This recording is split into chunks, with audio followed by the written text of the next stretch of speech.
Welcome to Wired. My name is Steve Melone. Today we have a Wired take on Super Bowl Sunday. I'm here with Sal Morrongiello and Taylor Zuppa. So we're going to discuss a bunch of different subjects, and you have a minute to discuss each. The first one is the Denver offense. What do they have to do, and what do they have to not do to win this game?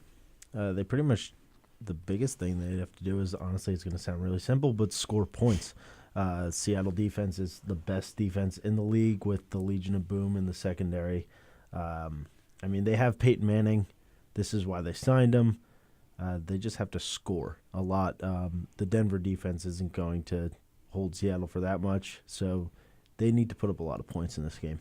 The only thing I'm worried about is Peyton Manning. He does struggle a lot in the cold weather. He's 8-11 in temperatures under 40 degrees, and it's supposed to be probably around 25, 30. I know that's not a huge difference, but 8-11 for Peyton Manning sounds pretty staggering. That's his whole career, and he was 1 for 2 this season alone, and 2 of those losses came in under 40 degrees. So I'm worried, but you know what? I think he needs to target Decker. I think he needs to target Welker. No Sean Moreno. He's coming off of rib injuries. I don't know how well he's going to be able to penetrate. Darn. Almost. Darn that. All right, next subject. All right, so Seahawks. They have obviously one of the best defenses in football. What are some things they're going to have to do to beat Peyton Manning, who obviously is famous for ripping apart defenses? The key guy, they got to look at Julius Thomas. He's going to be the 6'5" tight end running down the middle of the field. And, I think that Earl Thomas is going to be shading him the whole time. Earl Thomas shut down Jimmy Graham. I think he only had 1 catch or 2 catches in the championship game. The divisional game. If Julius Thomas gets open in the middle of the field, he's going to have a field day, and look for Peyton to work it to Thomas. But if they can shut down Thomas, that definitely helps. I think that Seahawks don't really play man-to-man. They play zone. And Peyton Manning, as a quarterback, the ESPN took a poll, and he's one of the most feared football players to play against. And it's because he tricks the defense a lot, the Omaha thing. But, that's what everybody knows. But he's very tricky. He is. All right. Good timing. Yeah. Next subject. Okay, so who would you say kind of has the upper hand, barring any weather or things like that? Broncos, hands down. Peyton's been there twice. He's won once. But then you look at the veterans that the Broncos have. They have guys like Champ Bailey on defense, Sean Phillips. They have these guys that have been in big games. They know what they're doing. Seattle has won 1 playoff game under this current roster.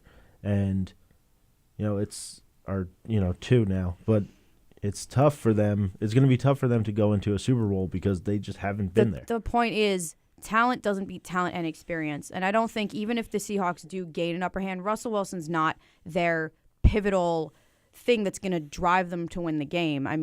Russell Wilson has a lot of that. The Seattle team has a lot of working pieces that I don't think centralize around one player. And yes, that's what makes them so good, is that they have a lot of things that work in coalition together and that do very well together. But, you want to put Russell against Peyton. That's not a competition. It's other things that are going to be factors. Going to be a lot of other stuff. Yeah. All right, so last subject. If you guys have any predictions for the game, who do you think is going to win, and maybe a couple reasons? Let's start it off with Taylor. So I don't get cut off. Yes. It's really interesting. I don't know who runs this, but there's these people that play the newest edition of Madden, and they simulate the game, and they're saying how it's going to go into overtime, and then all this other stuff's going to happen, and Matt Prater's going to kick like an overtime game-winning field goal. And listen, I had Peyton and Prater on my fantasy team, and I think Prater's going to be a big deal.